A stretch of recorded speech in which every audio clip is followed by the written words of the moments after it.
slovo fašista už je tak široko spektrálne používané, lebo dneska už je každý fašista podľa politikov, už si liberálny fašista, novinársky fašista, už si vlastne už je hocikto fašista. Proti dezinformáciám sa tu nikdy nebojovalo.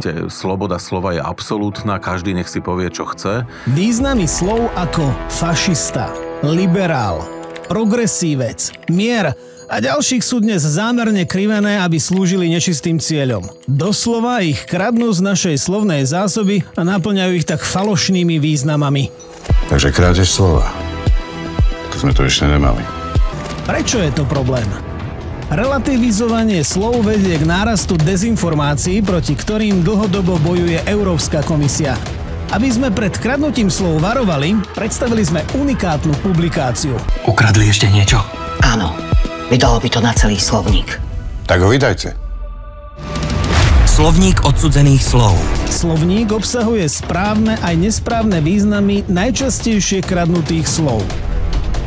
Symbolickú knihu pokrstili známe osobnosti, aj šéf Európskej komisie, a priamo na mieste sme slovník rozšírili o ďalšie slová. Myslím si, že slovo, ktoré by sme si rozhodli nám nechať ukradnúť, je slovo mimovládky. Taktiež slovo liberál. Netradičnú publikáciu si všimli médiá. Slovník odsudzených slov vyšiel pred niekoľkými týždňami. A aktivita neušla ani dezinfoscéne. Svoje slová doplnili aj influenceri. Možno vás však prekvapí, že sa môžu kradnúť aj slova. A najväčší influenceri, učitelia.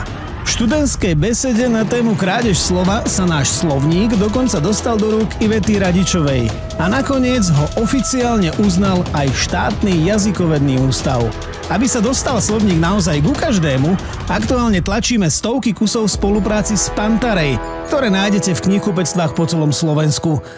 Význam slov nám totiž nesmie byť ukradnutý. Pozor, to sa raz vyleje von. Slovo má veľkú moc.